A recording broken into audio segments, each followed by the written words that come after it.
Suenan los tambores de la información. Buenas noches. Les damos la bienvenida a una nueva edición de MBD Noticias. Edición central con 1 hora y media de información, como siempre, en la pantalla de TV Ciudad. ¿Cómo andás, Natalia? Bien, ¿y tú, Martín? Todo bien. En la mitad de la semana y sin niebla. Por lo menos nada que ver con el día de ayer aquí en Montevideo. Se despejó bastante el panorama, por lo menos por esta jornada. Ni la niebla de hace poco, ni los fríos intensos de unos días más atrás, así que se lleva mejor en este momento el invierno, pero hay mucho por delante todavía. Sí. Nos metemos en otro asunto que hoy está dominando la agenda, porque los ministerios de Relaciones Exteriores y del Interior llamaron a consulta a los embajadores de Alemania, Stéphane Duppel, y de Francia, Jean-Paul Seitre, tras la decisión de ambos países de no permitir el ingreso de personas con los nuevos pasaportes uruguayos, emitidos, atención, a partir del 23 de abril de 2025. Más temprano, Duppel advirtió en sus redes sociales de la imposibilidad de ingresar a Alemania con el nuevo documento de viaje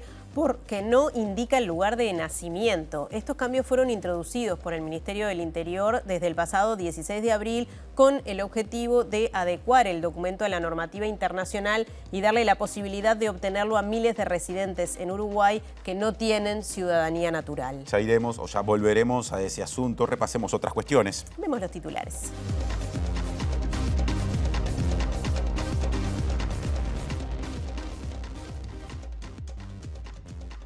El ministro de Economía, Gabriel Odone, anunció un paquete de 12 medidas de eliminación de trámites y certificados en la importación y exportación que implicarán una reducción de costos del orden de los 20 millones de dólares para las empresas vinculadas al comercio exterior. El ministro de Trabajo y Seguridad Social, Juan Castillo, planteó preocupación por el próximo vencimiento de unos 3.000 seguros de paro en las industrias cárnica, láctea y automotriz. La Fiscalía Especializada en Lavado de Activos inició una investigación contra la Sociedad Anónima Deportiva que administra a Boston River. La causa, iniciada por una denuncia del Banco Central, rastrea fondos que llegaron desde Venezuela. Diputados y diputadas del Partido Nacional denuncian al directorio de ACE por una resolución que habilita el aumento de sueldos de jerarcas del ente y la creación de nuevos cargos. Los casos de varicela crecieron 71,5% en 2025 con respecto a 2024, según los datos del Ministerio de Salud Pública hasta el 21 de junio. Se reportaron 307 casos en lo que va del año en comparación con los 179 del mismo periodo de 2024. En febrero, la Facultad de Ciencias aprobó el plan de estudios de la nueva licenciatura en Oceanografía, que abrirá sus inscripciones en 2026. Este será uno de los temas que abordará Gustavo Vila en su columna de Ciencias. La expresidenta argentina Cristina Fernández convocó a sus militantes a una celebración del Día de la Independencia en Buenos Aires con la consigna Argentina con Cristina. El canciller alemán Friedrich Merz advirtió que la credibilidad de la Unión Europea se vería afectada si no se concretara pronto el acuerdo con el Mercosur. Recuerden que pueden seguir esta hora y media de información en todos sus dispositivos a través de tvciudad.uy, por YouTube y en la radio de la Universidad de la República, 107.7 FM o uniradio.edu.uy. Ahora salimos del estudio, Martín. Vamos a repasar los móviles para que nuestros compañeros y compañeras den sus adelantos. Empiezo saludando a Diego Martini para que justamente haga la parte que le corresponde. ¿Cómo te va, Diego? Bienvenido. ¿Qué tal, compañero? Buenas tardes para todas y todos. Así es, nos encontramos en el anexo del Palacio Legislativo, donde se está desarrollando el conversatorio Más allá del muro, Salud, Trabajo y Reforma Penitenciaria, organizado por OFUSIPE, que es la Organización de Funcionarios del Sistema Penitenciario, a 10 años de su fundación. Así que ampliaremos en unos minutos. Y desde la Aguada nos vamos hacia el centro de Montevideo. Aparece Angie Álvarez. ¿Cómo te va, Angie? ¿Cómo están, Natalia, Martín? Buenas noches para ustedes. Estamos exactamente en el Ministerio del Interior, donde desde 17:30 horas transcurre una reunión entre el ministro, algunos jerarcas también de la cartera, integrantes del Comité Ejecutivo de la AUF, puntualmente Matías Pérez y Sergio Pérez Lauro, también la contadora Victoria Díaz y el seguridad de AUF, que se llama Gustavo Mariosa. También asisten aquí el presidente y vicepresidente de Nacional, presidente y vicepresidente de Peñarol y asisten los jefes de seguridad de los clubes. Esta instancia que se da, tras lo sucedido el fin de semana en la final del torneo intermedio que se disputó en el Estadio Centenario, y lo que apenas podemos saber de esta reunión, porque no hay demasiada información, es que en principio el Ministerio del Interior pediría a la AUF que revisen la forma de seguridad facial que tienen, el reconocimiento facial, porque insisten en que en algunas piezas no pudieron acceder a la información que había dentro, y también el Ministerio estaría proponiendo a los clubes una batería de medidas para que estos sucesos no se vuelvan a repetir. Esa es la información que tenemos hasta el momento. Si les parece, los convocamos cuando sepamos más. Y entrevistado por MBD Noticias, el senador nacionalista Sergio Botana cuestionó la legitimidad del nuevo directorio del Partido Nacional que asumió bajo la presidencia de Álvaro Delgado. Nacional que con humildad escucha y se prepara para volver. Yo creo que ese es la síntesis más apretada de lo que fue la sesión preliminar de hoy de directorio y la protocolar posterior de asunción de las nuevas autoridades que van a conducir en equipo, en unidad. No me pareció que el directorio haya salido de una elección que uno deba legitimar de cualquier modo. Son compañeros del partido y todo lo que hagan bien hecho lo vamos a estar apoyando. Ahora, desarrollo informativo, empezamos con novedades en materia económica, porque el gobierno anunció un paquete, atención, de 12 medidas de eliminación de trámites y certificados en la importación y exportación que implicarán una reducción de costos del orden, atención, de los 20 millones de dólares para las empresas vinculadas al comercio exterior. Ahora el desglose. El ministro de Economía y Finanzas, Gabriel Odone, aseguró que se reducirán 3 millones de dólares en costos por eliminación de certificados, otros 3 millones en costos de gestión y unos 14 millones en eliminación de gravámenes. Y destacó que el universo de las empresas involucradas abarca a unos 50.000 puestos de trabajo. Esas 12 iniciativas, hay 3 de ellas que requieren iniciativa legal y que van a estar introducidas artículos específicos en la ley de presupuesto que presentaremos al Parlamento como corresponde antes del 31 de agosto de este año.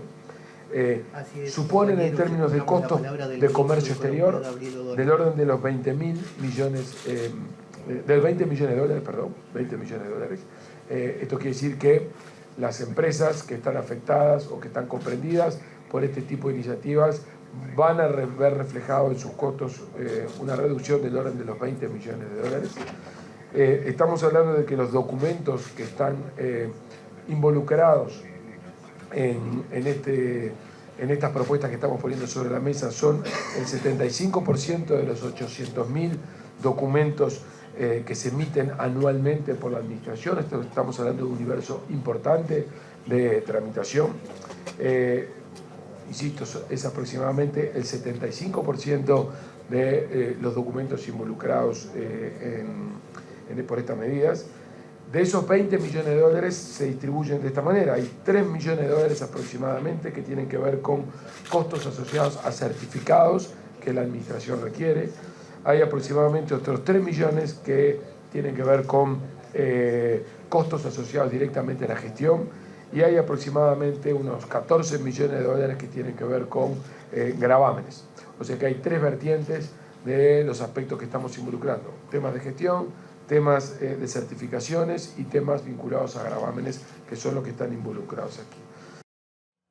Y el ministro Odone también dijo que, a diferencia de lo que ocurre en Argentina, en Uruguay no hay nadie que esté planteando dinamitar el Estado. Claro, él considera que en Uruguay la gente pide que el Estado funcione mejor, pero dijo, nadie pide que se dinamite.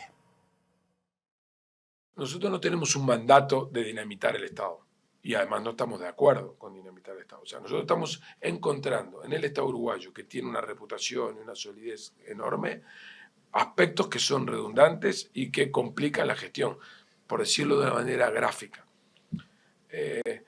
El mandato que tiene este gobierno y la vocación que tiene este gobierno no es la misma que tienen en Argentina, donde sí hay, por distintas razones que no viene al caso considerar, un mandato y una creencia del gobierno, es una reestructuración enorme del Estado. En Uruguay no hay nadie que esté pidiendo eso. Lo que en Uruguay la gente pide es que el Estado funcione mejor, pero no hay nadie que esté queriendo dinamitar el Estado. De hecho, acababa de pasar un gobierno con una orientación distinta a la nuestra que no lo hizo, y nosotros lo que estamos haciendo es mejorarlo donde creemos que hay oportunidades para mejorarlo. Ahora otro tema que destacamos en nuestra portada. Ocurre que Stefan Duppel, embajador alemán en Uruguay, informó que las y los poseedores de pasaportes uruguayos emitidos después del 23 de abril de este año no pueden ingresar a Alemania porque esos documentos no indican el lugar de nacimiento. Según el diplomático, tampoco se puede ingresar para estancias cortas y no se aceptan solicitudes de visa con el referido documento. La misma situación se generó en Francia con personas viajeras con pasaporte uruguayo. Estos cambios fueron introducidos por el Ministerio del Interior desde el pasado 16 de abril con el objetivo de adecuar el documento a la normativa internacional y darle la posibilidad de obtenerlo a miles de residentes en Uruguay no ciudadanos naturales. Según informaron los Ministerios de Relaciones Exteriores y del Interior, la adecuación de los pasaportes está en línea con las normas internacionales de aviación civil y los cambios realizados fueron informados a las embajadas en Montevideo y también de nuestro país en el exterior. Sobre este asunto, la ministra interina de Relaciones Exteriores, Valeria Zuccasi, y la subsecretaria del Interior, Gabriela Valverde, llamaron en consulta a los embajadores de Francia y Alemania en Uruguay. Otro asunto, el ministro de Trabajo y Seguridad Social, Juan Castillo, manifestó preocupación por el próximo vencimiento de unos 3.000 seguros de paro en distintos rubros. Por ejemplo, en la industria cárnica, en la láctea y también en la automotriz. Castillo dijo que el gobierno evalúa los pasos a seguir en cada caso, teniendo en cuenta que algunas empresas recurren periódicamente a este mecanismo como parte de su sistema productivo, como es el caso del sector cárnico, en el que actualmente hay 1.400 personas en esa situación. A la hora de tener que hacer el relato, comenzamos a hablar de varias industrias. La industria láctea, la industria frigorífica, se están venciendo los seguros de desempleo de las trabajadoras de Yasaki en Colonia, 1.200 de ellos. O sea, hay una situación de demanda, producto que tenemos problemas de distinto tipo. En la industria frigorífica es un problema que persiste. También tiene distintas características. En el caso de dos de ellos que está venciendo ahora su periodo de extensión al seguro de desempleo, vos tenés una herramienta que tiene determinado marco de posibilidades legales el Ministerio de Trabajo y otras que pasan a nivel de parlamentario. Pero también llega un momento en la cual uno analiza, y lo dijimos la semana pasada, que tuvimos también en el Parlamento rindiendo cuentas de eso en la Comisión de Industria, hay repetidamente algunas empresas de la industria frigorífica que recurren al seguro de desempleo, trabajan un determinado periodo de tiempo y el resto de los trabajadores están en el seguro de desempleo. Bueno, vamos a tener que analizar mucho más a fondo las medidas que hay que tener, porque todo ese momento del seguro paro es el Estado que se hace cargo de esos salarios de esos trabajadores, esa plantilla, que están cobrando menos de la mitad de lo que ganaban y a veces trabajando todo el mes, la plata no te da, te imaginas cómo está en esa situación. La Fiscalía especializada en delitos de lavado de activos investiga a Boston River, Sociedad Anónima Deportiva, por presunto lavado de activos en una triangulación con la Federación Venezolana de Fútbol con movimientos de fondos que el Banco Central indaga desde 2019. Habló de este asunto en Radio Sarandí Ricardo Gil Iribarne, actualmente asesor de la Secretaría Antilavado, y dijo que si el Estado empieza a investigar 6 años después, va a ser difícil que encuentre algo.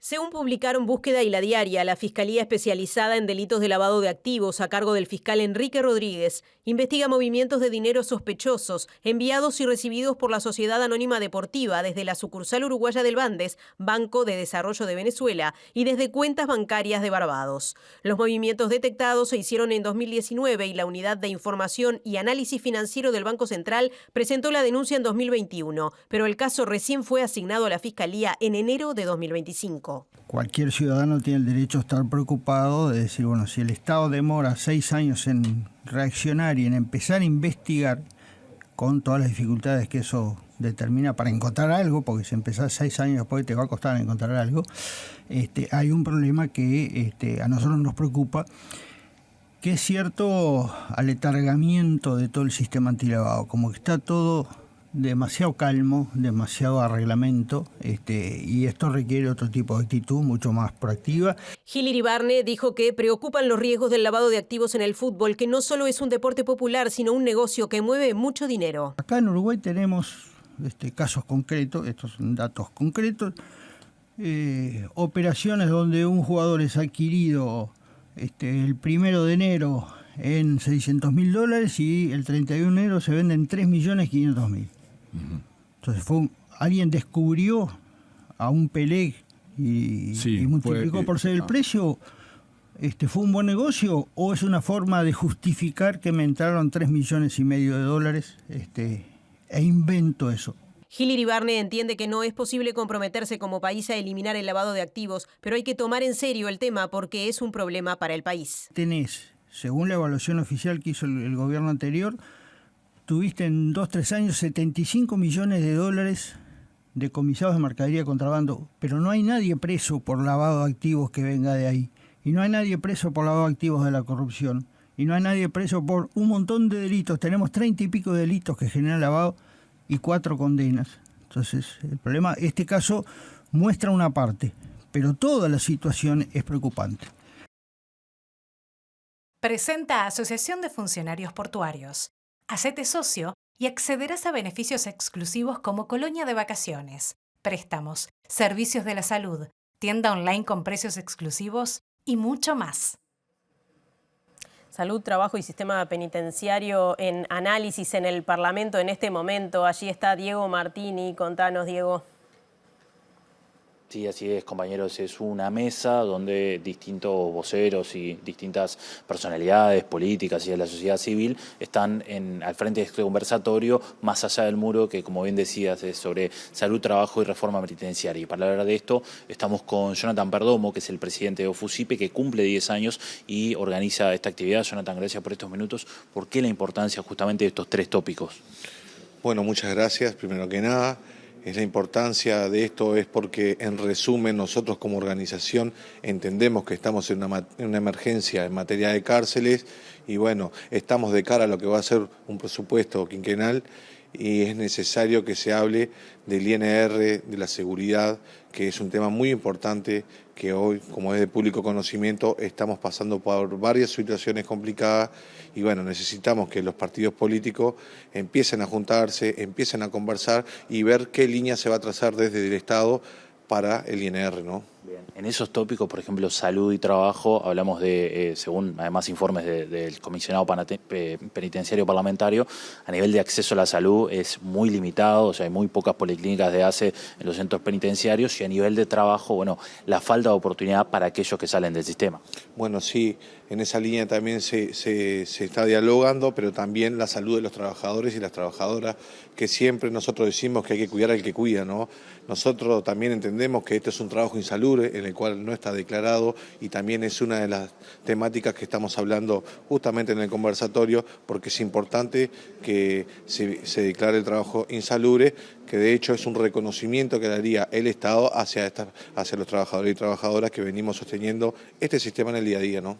¿Por qué pensás que la reforma penitenciaria no se ha dado? Hay como distintas visiones sobre el sistema penitenciario de los partidos políticos. Bueno, yo en realidad apuntaría a cuáles son los puntos de encuentro que tienen los partidos y empecemos a trabajar. Después los otros puntos discutámoslo, por ejemplo, descentralización del INR, Ministerio de Justicia, bueno, que se empiecen a discutir esos temas, que se pongan sobre la mesa y que realmente lleguemos a un consenso por parte de los partidos políticos justamente para trazar una línea de trabajo. Justamente necesitamos políticas de Estado que trasciendan los partidos políticos. Hablamos de unas 15.000 personas privadas de libertad. ¿Cuántos operadores penitenciarios hay para atender a esa población carcelaria? Bueno, yo te haría otra cuenta. Hablamos de 16.000 personas privadas de libertad, más 10.000 medidas alternativas. Estamos hablando de que el INR atiende a 26.000 personas y estamos hablando de civiles, alrededor de 1.400 trabajadores. Es prácticamente insuficiente. O sea que no podemos,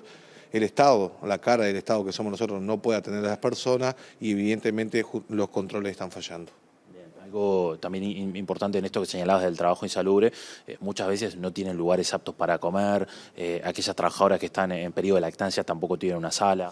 Bueno, y también hemos tenido compañeros que hemos perdido en el proceso, Por ejemplo, en marzo tuvimos una compañera Liliana, que en paz descanse, que también le vino una ACV en el trabajo y después falleció en el hospital. Y bueno, un montón de situaciones, compañeros del escalafón policial que se han autoeliminado y un montón de situaciones que justamente declaran que el trabajo es insalubre. Más allá de eso, nosotros venimos a hacer un estudio científico, informe con nuestros técnicos, para que justamente tener argumentos más allá de los que ya se ven para que se declare el trabajo insalubre. Gracias, Jonathan. Muchas gracias a todos. Bien, volvemos a estudios, compañeros, y recordamos que esta actividad más allá del muro se está transmitiendo por YouTube, o si no después va a quedar colgada para poder verse, va a estar disponible entonces. Muchas gracias, Diego, y resto del equipo por allí. Ahora, desde estudios, les contamos que el presidente Yamandu Orsi regresó al país tras finalizar una extensa gira internacional que empezó, recordemos, con su participación en la Conferencia Internacional sobre Financiación para el Desarrollo Sostenible, organizada por las Naciones Unidas en Sevilla, España, hace unos días atrás. Luego participó de la primera cumbre de presidentes del Mercosur en Buenos Aires y los días 6 y 7 de julio estuvo presente, especialmente invitado, en la cumbre del grupo BRICS en Río de Janeiro. Su presencia en estas actividades incluyó contactos con mandatarios de otros países, en especial como invitado por el presidente de Brasil, Lula da Silva, a la cumbre de los BRICS. En esta cumbre, Orsi tuvo una primera intervención el domingo, en que habló de inteligencia artificial y potenciar el desarrollo sostenible del Uruguay. El lunes destacó el compromiso del país ante el cambio climático y brindó su apoyo a la COP30 que lidera Brasil. Entre las novedades para Orsi en esta cumbre estuvieron la invitación para la próxima cumbre del G20 que le hizo el presidente de Sudáfrica y que el primer ministro de India anunció que su país, el más poblado del mundo, abrirá una embajada en Uruguay.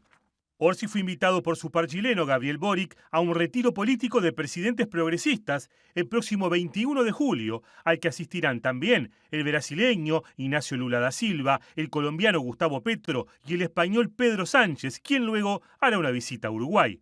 La democracia, la fake news y la estabilidad política de los estados serán parte de los temas del encuentro de mandatarios.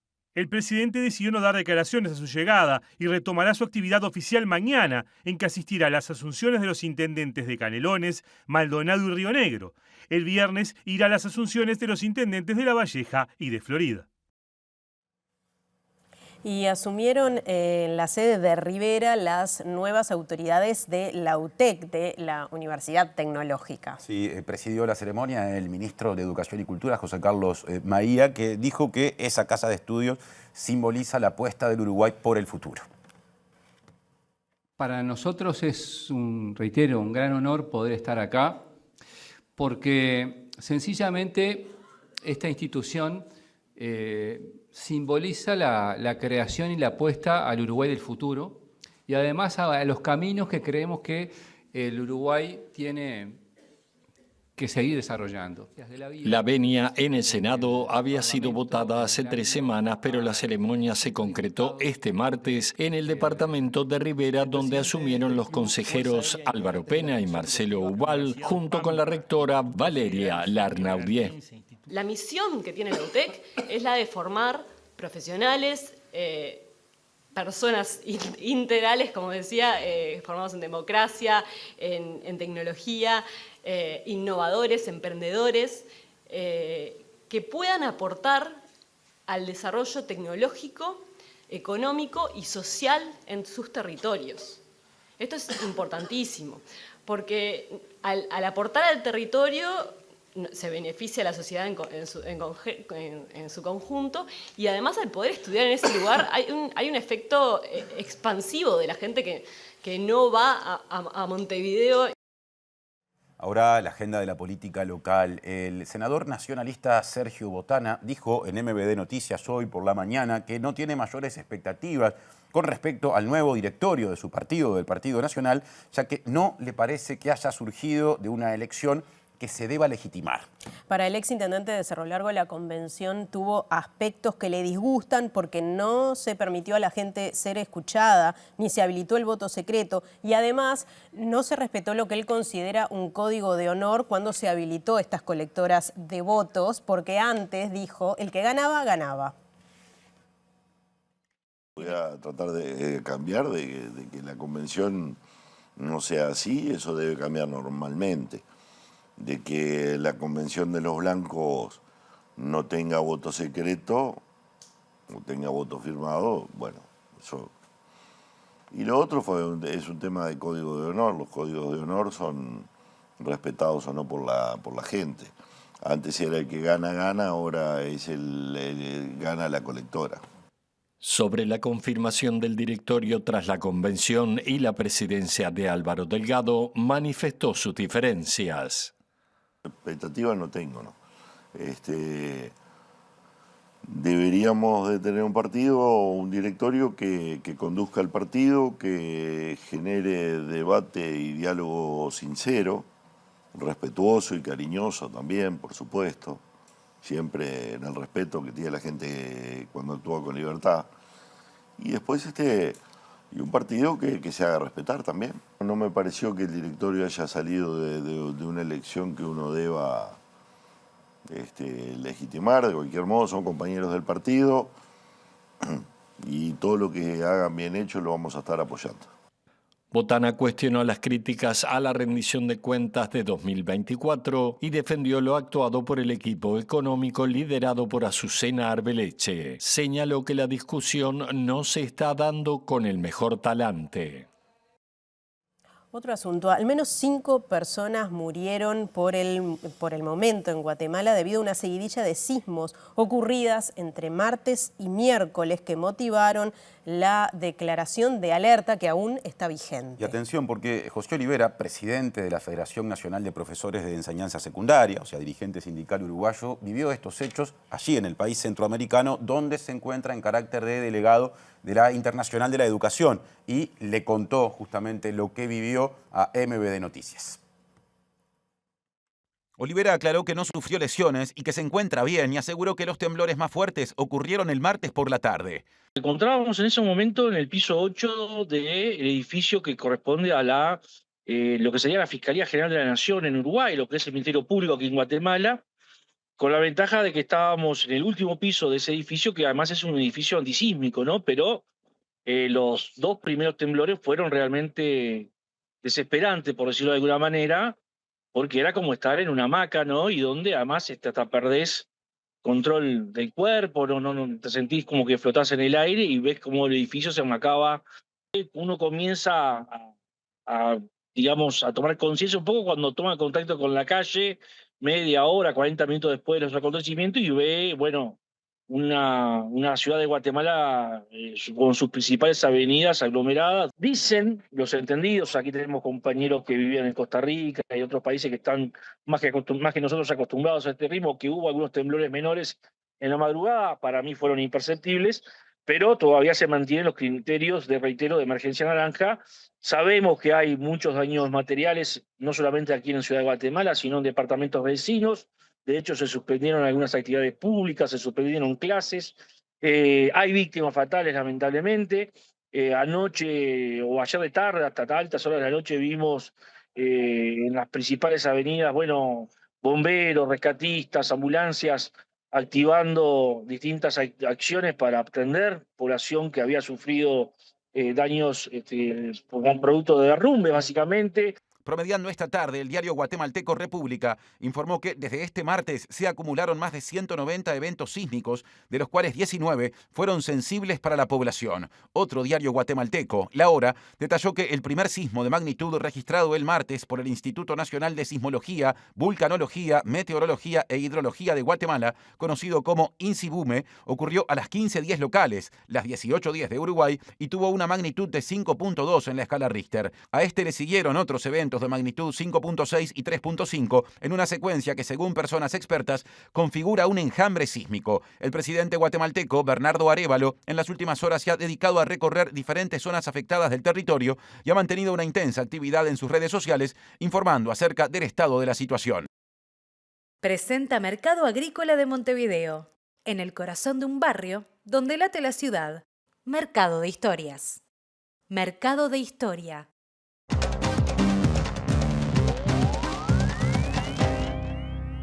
¿Qué tal? Buenas tardes. Abrimos el capítulo internacional con buenas noticias para el Mercosur. Antes de meternos en eso, debemos decir de última hora que el presidente Donald Trump decidió aplicarle a Brasil aranceles del 50% a raíz de la confrontación que mantiene con el presidente brasileño Lula da Silva y el intercambio que existió luego de la cumbre de los BRICS en Río de Janeiro. Todo esto lo estaremos ampliando naturalmente más adelante, pero ahora nos vamos a lo que dijo hoy en la primera sesión de control, como se le denomina técnicamente, en el Bundestag o Parlamento alemán.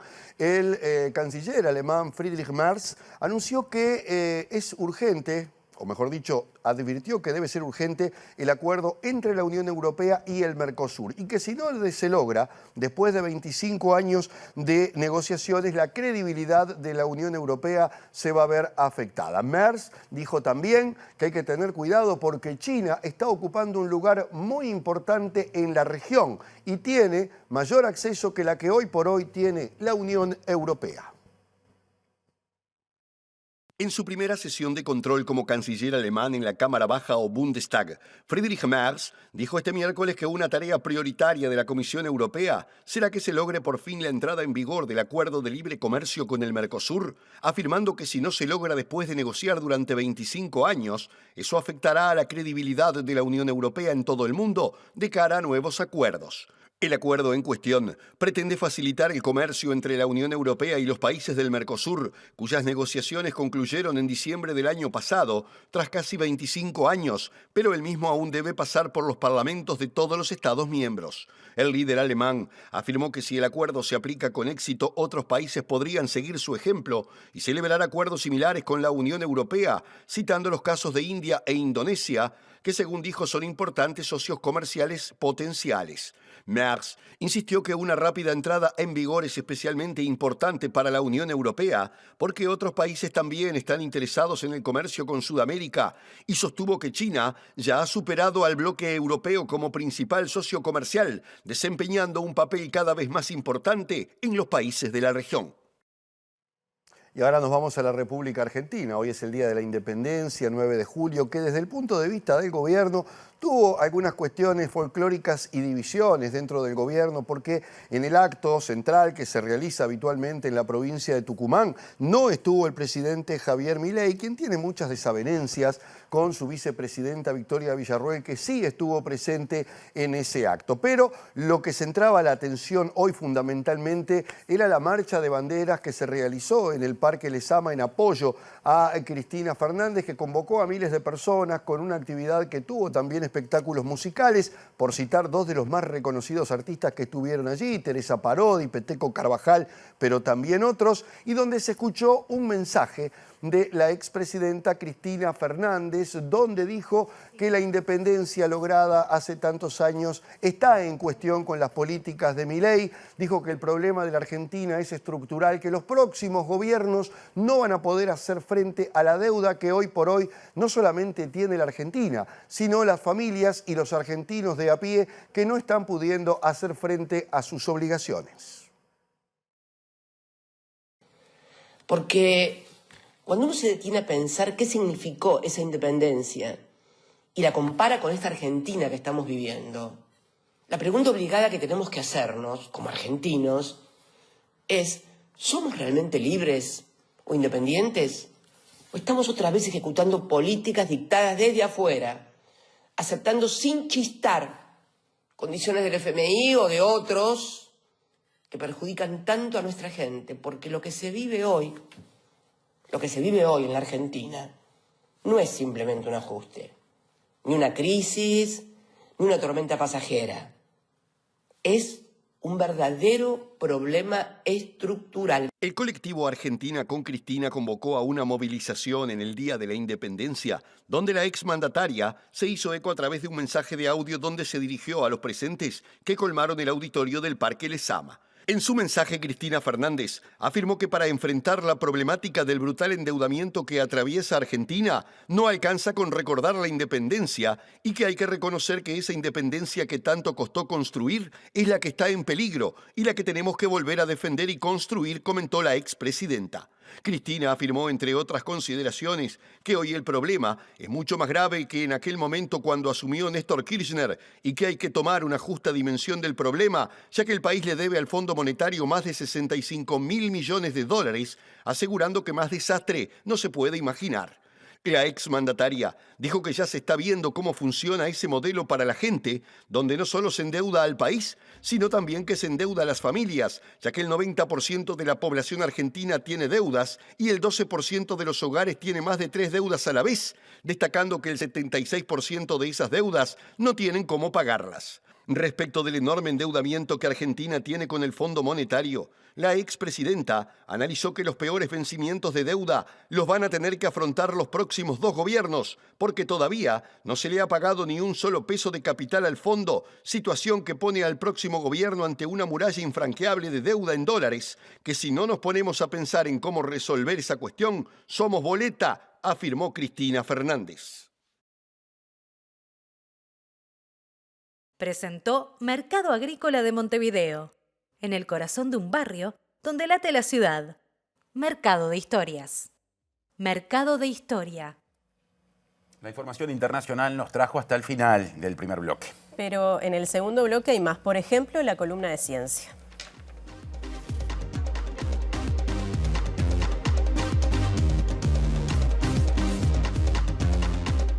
Presenta Casmu. Afiliate llamando al 1444 o en casmu.com.uy. Casmu. Nos une la vida.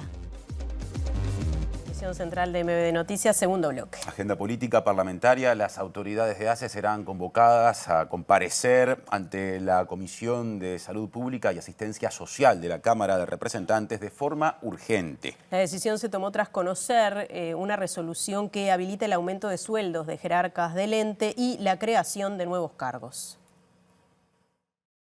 La convocatoria de las autoridades de ACE al Parlamento será por pedido del diputado nacionalista Amin Nifori, quien dijo a la prensa que la gerencia de ACE planteó el aumento de 44 sueldos gerenciales y que se creen 52 cargos nuevos, lo que dejó sorprendidos a los legisladores opositores y por lo que entienden que las autoridades de ACE deben brindar explicaciones. El diputado blanco calificó de totalmente desmedidos los aumentos salariales, por lo que espera que haya un cambio rápido por parte de las autoridades. Además, valoró que las medidas son totalmente a contrapelo de lo que marca el ministro de Economía, Gabriel Odone, con respecto a las pautas salariales, a la rendición de cuentas y al planteo del oficialismo sobre las deudas. Según consignó el observador, Nifori afirmó que van a llevar a un costo aproximado de $3.600.000 por un año entre 90 personas. El senador del Partido Nacional, Martín Lema, opinó en su cuenta de X que el directorio de ACE tiene que revocar inmediatamente las resoluciones que disponen el aumento de 44 sueldos gerenciales y la creación de 52 nuevos cargos. Además, dijo que se tienen que dedicar a los usuarios y no a los jerarcas.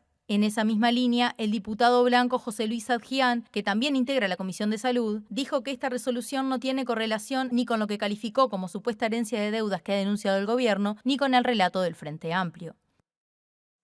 Y el Ministerio de Industria, Energía y Minería abrió una convocatoria para personas interesadas en acceder al Fondo Industrial. Cada proyecto que presenten las micro, pequeñas y medianas empresas del sector manufacturero y de tratamiento de residuos industriales que resulten seleccionadas podrá recibir hasta 2.300.000 pesos no reembolsables. El Ministerio de Industria abrió la convocatoria de 2025 para el Fondo Industrial con el fin de apoyar inversiones industriales mediante la entrega de fondos no reembolsables asignados a través de un proceso competitivo. Se asignará un monto total de hasta 33.500.000 pesos. El plazo para la postulación mantendrá vigencia hasta el 21 de agosto de 2025 y podrá inscribirse cada micro, pequeña o mediana empresa, MIPYME, que presente proyectos dentro de algunas actividades, entre ellas vinculadas a la industria manufacturera, a la clasificación industrial internacional uniforme y al tratamiento de residuos industriales. Puede obtenerse más información a través del correo electrónico fondo.industrial@miem.gov.uy y al teléfono 2840 1234. El Fondo Industrial apoya las siguientes acciones: diversificación de la estructura productiva, fortalecimiento de los procesos de agregado de valor mediante la innovación, aplicación de conocimiento y tecnología de forma sostenible en las distintas cadenas productivas, estímulo de un crecimiento asociado a una mayor distribución de renta mediante la creación de empleo calificado e inserción exitosa en mercados externos. Otro asunto, les contamos que las exportaciones aumentaron 4% en junio en comparación con el mismo periodo del año 2024, o sea, del año pasado, según el último informe mensual de comercio exterior elaborado por el Instituto Uruguay 21. Las solicitudes alcanzaron 1.325 millones de dólares durante ese mes y estuvieron impulsadas principalmente por las ventas de carne bovina, vehículos y ganado en pie, mientras que la menor demanda de celulosa y arroz incidió negativamente en el desempeño mensual. La soja se posicionó como el principal producto exportado en junio y presentó un decrecimiento interanual de 3%. La carne bovina ocupó el segundo lugar y creció 34% respecto a junio de 2024 y en tercer lugar se ubicó la celulosa, que sufrió una caída de 14%. Los productos lácteos tuvieron un aumento en sus ventas externas de 11% y la exportación de ganado en pie también creció 82%, mientras que las exportaciones de vehículos se duplicaron respecto a junio de 2024. China fue el principal destino de exportación en junio de 2025, seguido por Brasil, Estados Unidos, Unión Europea y Turquía. En Antel, lleva tu plan móvil al siguiente nivel y mantén el precio de tu plan actual por 6 meses. Reunión en el Ministerio del Interior con representantes del Club Nacional de Fútbol y del Club Atlético Peñarol por los incidentes en el partido clásico. Angie Álvarez nos hacía un adelanto, está por allí. Así es, Natalia, estamos aún en el Ministerio del Interior, donde desde 17:30 transcurre esta reunión que todavía está en curso, de la que participan, decíamos, el Comité Ejecutivo de la AUF y ambos clubes, Nacional y Peñarol, tras lo ocurrido el fin de semana en la final del torneo intermedio, esta final clásica que terminó con un policía herido que aún permanece en CTI. Repasamos un poco lo que ha sido este suceso, lo que ha despertado este suceso, la sucesión de reuniones, ¿no? Ayer se reunió el ministro Carlos Negro durante casi 3 horas con autoridades de 17 reparticiones del Ministerio del Interior para conocer los avances de la investigación sobre los incidentes ocurridos el domingo en el partido clásico. Esto se debe a que la policía aún busca identificar las personas que tiraran las bengalas náuticas. Una de esas bengalas provino desde la tribuna Colombes hacia la América e impactó en este policía de 47 años que decíamos recién aún permanece internado en CTI. En la reunión de ayer con 17 jerarcas se acordaron una serie de medidas que el Ministerio del Interior le va a pedir a la Asociación Uruguaya de Fútbol en la reunión de hoy. Una de ellas, decíamos al principio, es que se actualice la infraestructura y la tecnología de las cámaras de reconocimiento facial que están instaladas dentro del Estadio Centenario porque no están funcionando con la calidad que deberían funcionar. El mantenimiento de las cámaras, recordamos, es responsabilidad de la AUF, pero las imágenes son usadas tanto por la seguridad del estadio como por la policía. El Ministerio también le va a pedir a la AUF que mejore los controles de ingreso al estadio, ya que tampoco es responsabilidad de la policía, sino de la seguridad privada que se contrata para esos eventos. Y desde el Ministerio afirman que durante el barrido de seguridad que se realizó a las 10 de la mañana del domingo, no se encontró ningún elemento que fuera de peligro o que estuviera prohibido para su acceso, pero bueno, revelaron que hay sectores del estadio cerrados con llave a los que no tuvo acceso la policía.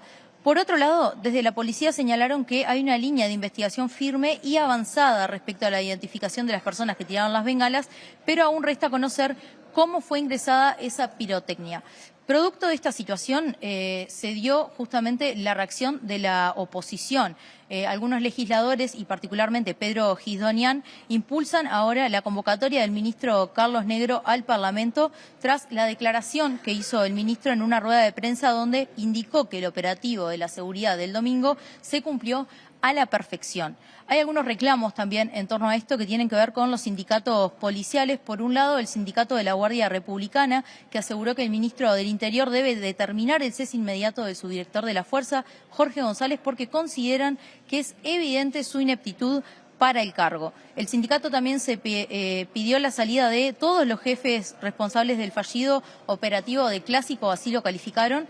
Y hay otro sindicato que también reclama medidas, es el Sindicato Único de Policías del Uruguay, el SUPU, que emitió un comunicado en el que manifestó su más enérgico repudio ante la violencia de los hechos del fin de semana y entienden que no puede ser tomado como un caso aislado. Sobre este tema esperamos tener novedades en minutos. La realidad es que la reunión aún transcurre, no hay todavía información sobre quién va a hablar al respecto, pero sí sabemos que habrá declaraciones tanto del Ministerio del Interior como de parte de los clubes, así que si les parece los convocamos en un ratito.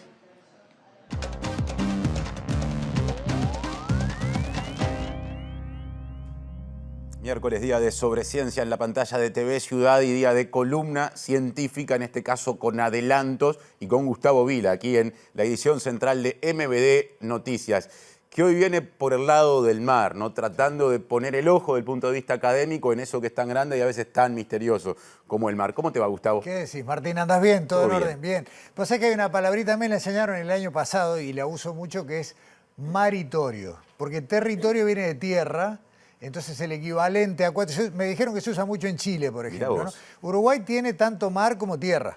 Desde hace unos años, cuando la Convención de Naciones Unidas aprobó la ampliación de territorio, de maritorio en este caso, Uruguay se quedó con muchísimo terreno que desconoce por completo. Hay quienes dicen que vive de espaldas a él. Bueno, además de que vivimos de espalda al mar y a la costa, ¿no? Salvo cuando viene algún temporal o algo y se pierde a veces un pedazo de una rambla o algo, ignoramos mucho y de lo que pasa abajo del agua, todo prácticamente.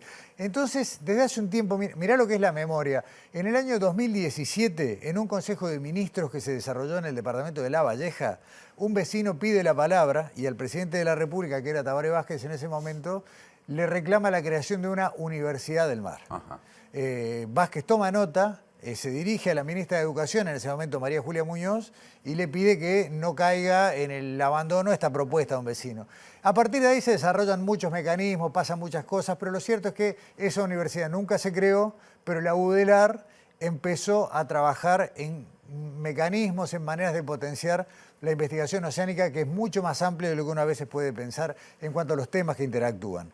Lo cierto es que esto va llegando a lugares que son muy interesantes. Por ejemplo, que en febrero de este año la Facultad de Ciencias aprobó el plan de estudios de lo que seguramente va a ser a partir del año que viene la posibilidad de cursar la licenciatura en oceanografía. Una carrera que existió en los 70 pero orientada solamente a la biología, después desapareció y ahora vuelve. Ya te digo, la idea es que en 2026 se abran las inscripciones para comenzar el curso con un abordaje que, si te lo digo yo, me voy a olvidar la mitad de las cosas. Sí. Y entonces yo te propongo que hagamos una venta de lo que vamos a ver esta noche sobre ciencia en más extensión, porque hay una entrevista que para mí estuvo fabulosa con dos de las personas que más saben de esto en Uruguay, Marcelo Barreiro y Omar de Feo, cada uno desde su lugar, conocen mucho de nuestro mar. Y bueno, nos acompañaron hoy cuando preparábamos el programa de esta noche y ahí les preguntamos a Marcelo, que es uno de los encargados de este programa de estudio, en qué consiste y bueno, a dónde vamos con esto de abrir una nueva licenciatura, en este caso en oceanografía. Si querés, vemos un adelanto de lo que vamos a ver esta noche. Vamos a verlo. A ver. Es un reto formidable, no solo para la universidad, es para el país. Porque tenemos una cantidad de ramas diferentes, como decía Marcelo, desde oceanografía y clima, la parte ecosistémica, la parte de gobernanza, que es clave, y la parte de economía, más allá de los clichés de economía azul, no. Acá lo que queremos es abordar trabajo en esas áreas, ciencia de calidad, ciencia que trascienda la mera producción científica, para tratar de volcarla a la toma de decisiones. Queremos ser útiles y queremos que esa interfaz ciencia-política se vea fortalecida. O sea, es un reto formidable, por eso te lo decía. No nos vamos a quedar en producir trabajos y papers, sino que queremos potenciarnos más. ¿Y por qué eso es importante? Porque hoy en día tenemos una compleja situación del mar y de nuestras costas. No nos olvidemos que el Instituto va a abordar problemas costeros, va a acordarse que no hay alambrados, que no hay vaquitas que estamos contando, sino que problemas que se generan en el Río Negro o Río Uruguay generan problemas en nuestras costas.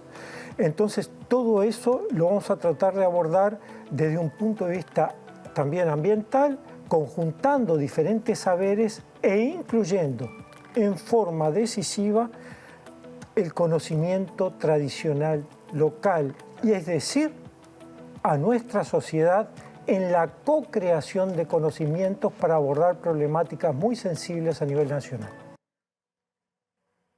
Primero vimos a Omar de Feo. Exacto. Contanos quién es, Gustavo, Ahí está. redondeamos de qué habló y después seguimos. Perfecto. Mira, Omar de Feo lo que explicó ahora es algo todavía más ambicioso que la licenciatura, y es la creación de un Instituto Universitario de Ciencias Oceánicas. Esto atraviesa a toda la UDELAR, involucra a todas las facultades, centros de estudio, centros regionales que puedan tener un aporte sobre el conocimiento del océano. Y como bien dijo él, y está bueno, no solamente para producir papers, no solamente para producir investigación, sino para ser actores en la mesa en la que se van a tomar las decisiones sobre la gobernanza del mar, sobre la manera en la que Uruguay tiene que empezar a tomar el control de muchas cosas que hoy, bueno, funcionan, pero porque la naturaleza las hace así o porque quienes vienen se proveen. Los temas de la pesca ilegal, por ejemplo, no son novedad.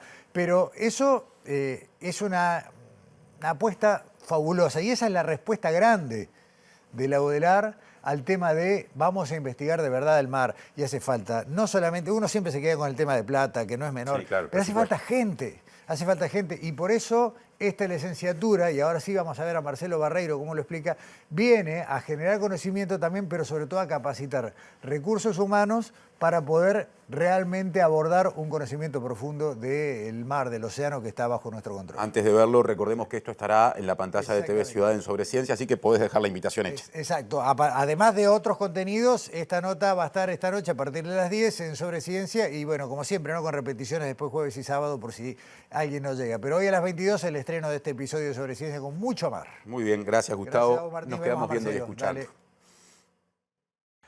En el 2019 el Consejo Directivo Central creó un grupo de trabajo interservicio, en el cual formado por 10 facultades, ¿sí?, para el desarrollo de un plan para el estudio de la oceanografía, el mar y la costa de Uruguay.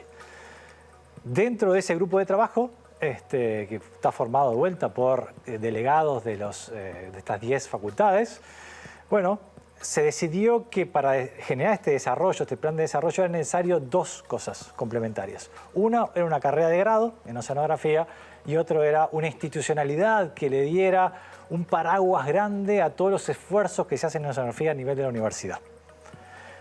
El resultado de ese trabajo son estas dos cosas que tú mencionás, que se ha logrado crear una licenciatura en oceanografía por primera vez en el Uruguay que tiene todas las ramas de la oceanografía, que tiene oceanografía física, oceanografía química, oceanografía biológica, geológica y socioambiental, ¿sí? Existió en los 70, 80 una licenciatura en oceanografía biológica, bastante más reducida en el objetivo. Esta es realmente una licenciatura que engloba todos los aspectos de la oceanografía.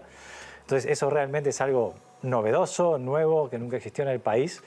Y además de esta licenciatura, también el CDC aprobó hace unos meses la creación del Instituto de Ciencias Oceánicas, que realmente le da cuerpo a todo el desarrollo de la oceanografía en la universidad. Bien, ahora vamos al contacto con Diego Martini, que está en las calles de Montevideo con algunas novedades. Diego, adelante. Sí, así es, compañeros, volvemos y estamos en una de las paradas de Montevideo, una de las paradas más movidas, que es la de acá, la de la rotonda del Palacio Legislativo, para informar que habrá una nueva suba del precio del boleto de $1 que empezará a regir desde el próximo 12 de julio. Esto fue una determinación tomada por el intendente Mauricio Zunino un día antes de retirarse. Digamos, es la segunda suba en el año, y esto responde a una lógica que se viene dando y a una tendencia que se viene dando desde el año 2020, por lo menos, que es la baja en la caída del boleto. Y de hecho, en este año 2025, la baja en la caída de la venta de boletos se dio en un 15%. Es decir, que cada vez menos los ciudadanos uruguayos o los montevideanos y las montevideanas deciden tomar menos ómnibus. Los nuevos precios empezarán a regir a partir del 12. Indican que el precio pagando con STM pasa a ser de 50 pesos, cuando antes era de 49, y en efectivo pasa a ser de 61 pesos. Esto también para el común o el de 1 hora.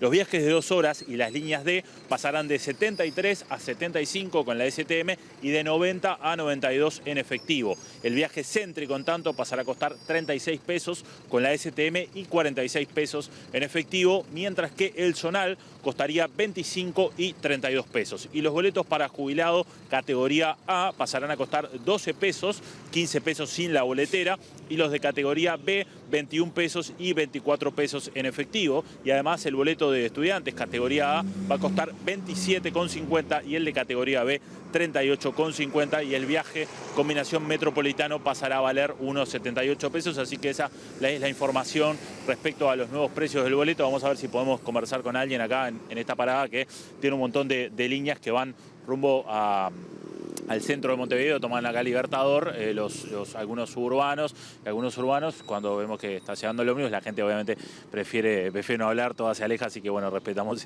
ese momento de la gente que espera por acá para tomarse el ómnibus, así que esa es la información con la suba de 1 peso del boleto capitalino, pasando a 50 pesos con la STM y a 61 pagando en efectivo.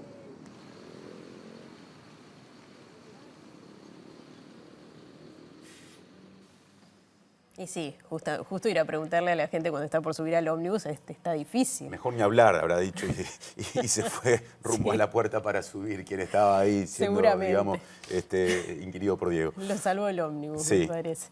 Bueno, vamos a cambiar de asunto. La Comisión de Legislación del Trabajo y Seguridad Social de la Cámara de Diputados recibió al ministro de Trabajo, Juan Castillo, quien informó sobre el conflicto en la pesca, que ya lleva más de 45 días. Sí, y dijo también Castillo que este diferendo surge en torno a un acuerdo bipartito celebrado en su momento entre sindicato y sector patronal, en el que no intervino el Ministerio de Trabajo y Seguridad Social, y también dijo que desde ese ámbito se presentaron una cantidad de propuestas, una docena, afirmó, y ninguna dio resultado.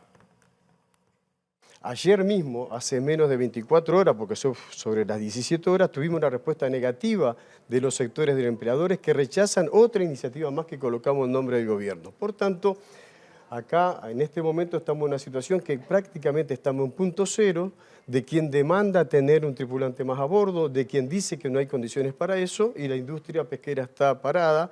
No solamente los barcos que están en conflicto, otros barcos que no estaban en conflicto, otras plantas pesqueras, la carga y descarga, la estiva, la desestiva, marcan una situación que nos preocupa. Nos repiten, nos reiteran, y también acá nos preguntaron, sobre si era o no violación de un convenio. Bueno, ¿qué es lo que no saben todos? ¿Quién nos permite esto si es que se divulga después públicamente? Acá no estamos frente a un convenio tripartito logrado en el Ministerio de Trabajo. Acá estamos frente a un convenio colectivo bipartito colocado por el sindicato con su propia empresa. Las cámaras no ratificaron ese convenio. Son sus afiliados a las cámaras, las empresas las que firmaron un convenio.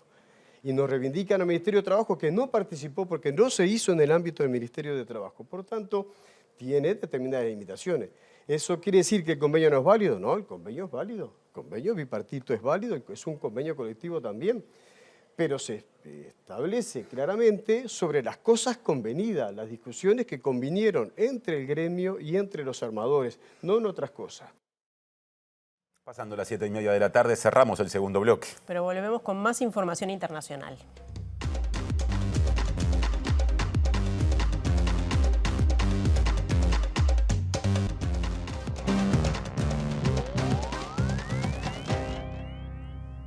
Retomamos la información internacional hablando de Oriente Medio porque hoy el grupo islámico Hamas anunció que está dispuesto a liberar a 10 rehenes israelíes en el marco de un esfuerzo, según dijo, de lograr un alto al fuego, que se viene negociando desde hace días en Washington, pero también en Doha, Qatar, no solamente entre el encuentro del presidente Donald Trump con el primer ministro Benjamín Netanyahu, sino también, como decíamos, los esfuerzos que se están llevando a cabo en la capital catarí con la intermediación de Egipto y también de Estados Unidos. Todo esto, bueno, en un marco donde todavía, según Hamas, la intransigencia de Israel es la que está trancada celebrando este acuerdo que se pretendía anunciar, por lo menos la tregua de 60 días, la devolución de rehenes antes del fin de semana. Así lo dijo el enviado especial para Oriente Medio, David Witkoff, que, bueno, esperan poder hacer un anuncio antes del fin de semana y que las posibilidades son un poco más ciertas que hace unos días. De todas maneras, las dificultades están sobre la mesa y lamentablemente la guerra continúa, por decirlo de alguna manera, en todo su fragor en la Franja de Gaza, donde en las últimas 24 horas 105 palestinos murieron y más de 500 resultaron heridos en una nueva andanada de ataques del ejército israelí sobre el enclave palestino. Según fuentes citadas por la agencia de noticias Reuters, el movimiento islámico Hamás acordó liberar a 10 rehenes como parte de las negociaciones en curso en Doha sobre un alto al fuego en el enclave palestino, tras la propuesta de una tregua por 60 días, expuesta en los últimos días por el mandatario estadounidense y mayor aliado de Israel, Donald Trump. No obstante, el grupo destacó que las conversaciones actuales son difíciles debido a la intransigencia de los representantes del gobierno israelí, ya que los diálogos presentan varios puntos conflictivos, como el flujo de ayuda, la retirada de las fuerzas israelíes de la Franja de Gaza y garantías genuinas para un alto al fuego permanente. El primer ministro Benjamin Netanyahu afirmó este miércoles que su reunión con el presidente estadounidense Donald Trump se centró en la liberación de los rehenes retenidos por Hamás en Gaza y subrayó su determinación de eliminar las capacidades militares y gubernamentales del grupo, garantizando así que Gaza deje de suponer una amenaza para Israel. El enviado del presidente Trump a Oriente Medio, Steve Witkoff, indicó que Israel y Hamás estaban cerca de llegar a un acuerdo de alto al fuego tras 21 meses de guerra, afirmando que el número de cuestiones que impedían a Israel y Hamás llegar a un acuerdo había disminuido de 4 a 1, expresando optimismo por un acuerdo de alto al fuego temporal para el próximo fin de semana. Ahora nos vamos a otra de las grandes guerras del momento, la de Ucrania con Rusia, porque Moscú llevó a cabo durante la pasada madrugada el más grande de sus ataques hasta el momento con drones y misiles en el marco de una embestida que se enmarca justamente en una situación en la cual el presidente Trump nuevamente estaba tratando de lograr un acuerdo entre Ucrania y Rusia que todavía parece bastante lejano. Esta vez los objetivos se acercaron bastante a la frontera con Polonia, pero también a otros puntos de Ucrania. Las sirenas de alarma han sonado durante toda la noche y los... Rusia lanzó su mayor ataque con drones y misiles contra Ucrania desde el inicio de la guerra en 2022, indicó este miércoles la Fuerza Aérea Ucraniana, ataque que llega después de que el presidente de Estados Unidos, Donald Trump, anunciara esta semana que enviará más armas a Kiev para defenderse de los bombardeos rusos. En total, Moscú disparó 728 drones y 13 misiles, según la Fuerza Aérea Ucraniana, que afirmó haber interceptado 711 drones y destruido 7 misiles, sin especificar los daños provocados por los ataques. El objetivo principal fue la ciudad de Lutsk, en la región de Volinia, mientras que entre las zonas impactadas se encuentran ciudades del extremo occidental del país, a cientos de kilómetros del frente de batalla y cerca de la frontera con Polonia. En Kiev, la capital, una persona resultó herida y otras 2 en la región de Zaporilla, en el sur del país, al tiempo que el presidente ucraniano Volodymyr Zelensky denunció un ataque revelador que muestra la negativa de Moscú a negociar un alto al fuego, mientras el ejército ruso sigue avanzando en el frente oriental. En las últimas semanas, Rusia ha renovado la dimensión de sus ataques contra Ucrania, con ofensivas en las que emplea misiles balísticos y de crucero, así como drones kamikaze y en los que supera sus propios récords de embestidas a gran escala. Por su parte, las fuerzas ucranianas lanzaron un nuevo ataque en la región rusa de Kursk, que dejó al menos 3 personas muertas y 7 heridos, mientras la prensa de Estados Unidos, que cita fuentes gubernamentales, señala que el presidente Trump se comprometió con el envío de 10 interceptores Patriot a Ucrania, una cantidad menor en armas en comparación con los envíos que el Pentágono suspendió el pasado 2 de julio. Nos contaba hace instantes nuestra compañera Angie Álvarez que es una jornada de reuniones entre autoridades nacionales y distintas partes involucradas en el fútbol y precisamente ha tuiteado recientemente, publicó en todo caso en la red social X un contenido, un posteo que ahí estamos viendo el ministro del Interior, Carlos Negro. Exacto. Allí, además de las fotos de este encuentro, dice: convocamos a la AUF, Nacional y Peñarol para plantear una revisión de todos los elementos que tienen que ver con la seguridad de los espectáculos deportivos, tanto en lo que corresponde a la policía como en los de la seguridad privada de los organizadores. Y prosiguió, se puede leer allí en la publicación, el ministro Negro, colocando: con compromiso, cooperación y responsabilidad tenemos que cambiar lo que sea necesario para garantizar la seguridad y construir una convivencia pacífica en el deporte. Bien, allí se ven las fotos, varios participantes, entre ellos los presidentes de Peñarol y Nacional. Claro. Y bueno, muchísima gente que está participando, como dice él, encargados de seguridad también. Y seguramente con las horas y los días tengamos detalles más precisos de eso que de algún modo da la impresión de que se acordó, o por lo menos se comenzó a conversar en ese ámbito. Estamos cerrando bloque, Nacho. Exacto. Hay más, no se vayan.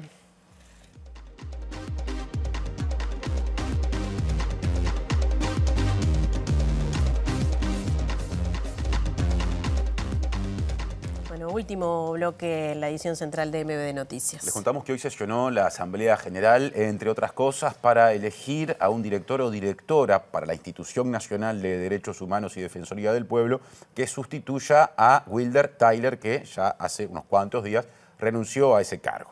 Para la definición se necesitaban 2/3 de los votos, que no se alcanzaron ni en la primera ni en la segunda votación de esta Asamblea General, y por este motivo se citará nuevamente a sesión en la que se podrá definir por mayoría simple.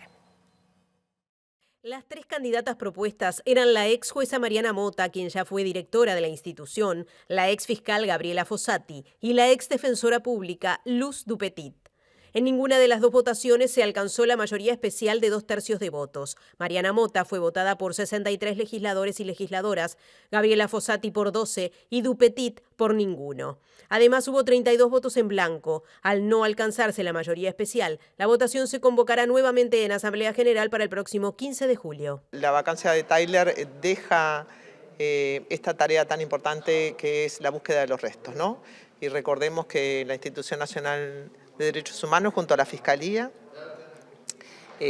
han hecho notorios avances, se hicieron notorios avances en el 2024, hay una agenda muy importante y efectivamente la doctora Mota, que ya fue además miembro de la institución, nos parece que es la persona más idónea para enfrentar esta tarea. Así que, bueno, tendremos una próxima asamblea, como lo marca la ley, y en este caso, en la próxima asamblea ya resolveremos por mayoría simple. Lo veíamos en titulares. Las autoridades del Ministerio de Salud Pública están preocupadas por el aumento de casos de varicela que se está registrando, según dijo a MBD Noticias la directora del Departamento de Vigilancia en Salud, Natalie Rodríguez. Y el grupo etario que va de los 20 a los 29 años está siendo particularmente afectado porque pueden no haber recibido las 2 dosis de la vacuna contra esta enfermedad. Fue lo que explicó la recién mencionada Rodríguez, quien pidió especial cuidado, atención con esto, a las mujeres embarazadas y a las personas que estén cursando enfermedades que afecten su sistema inmunitario. La directora del Departamento de Vigilancia en Salud del Ministerio de Salud Pública, Natalie Rodríguez, recordó que el esquema actual de la vacuna establece que se reciba al año y a los 5 años de vida, pero aclaró que hay un grupo que actualmente tiene entre 20 y 24 y otro de 25 a 29 años que no han cursado la enfermedad y que no recibieron las 2 dosis y por eso son los que están siendo afectados actualmente. Efectivamente venimos observando un aumento de casos en comparación con el mismo periodo del año 2024, pero tenemos que recordar que varicela es una enfermedad viral, que en nuestro país es endemoepidémica. Esto quiere decir que siempre tenemos algunos casos y que en algunos años estos casos aumentan. Y sobre todo puede darse este aumento asociado a brotes, es decir, a conjuntos de casos que se transmiten o que se contagian entre sí, que pueden estar vinculados al ámbito familiar, cotidiano, o a ámbitos educativos, recreativos, o algún otro. Puntualmente, el Ministerio viene haciendo un monitoreo estricto de la situación. Los números, las incidencias que tenemos hasta esta fecha, en realidad se aproximan a las que teníamos previo a la pandemia. y se está concentrando sobre todo en un grupo de población que por su año de nacimiento es la población que no está vacunada o que solamente tiene una dosis de la vacuna. Recordemos que nuestro país tiene un esquema actual con 2 dosis de la vacuna que se reciben al año y a los 5 años de vida. Esta primera dosis se incorporó en el año 99 y la segunda dosis en el año 2014. Entonces hay un grupo de población que por su año de nacimiento puede no haber llegado a recibir el esquema de vacunación completo. Otro asunto. La senadora frente amplista Patricia Kramer invitó a las futuras autoridades departamentales y municipales que van a estar asumiendo mañana sus responsabilidades a trabajar en conjunto con el Parlamento para diseñar políticas de impacto territorial. En la media hora previa, la legisladora defendió la autonomía de los gobiernos subnacionales y la necesaria coordinación con el gobierno nacional. No podemos pensar transformaciones globales sin pensar en los desarrollos locales. Y que las oportunidades y los desafíos que tenemos como país nos necesitan, encontrando el valor y cuidando las oportunidades que lo territorial habilita y trabajando desde y por la autonomía de esos territorios, su interconexión y su interdependencia. Las realidades subnacionales, quiero que se me entienda bien, son algo así como más reales.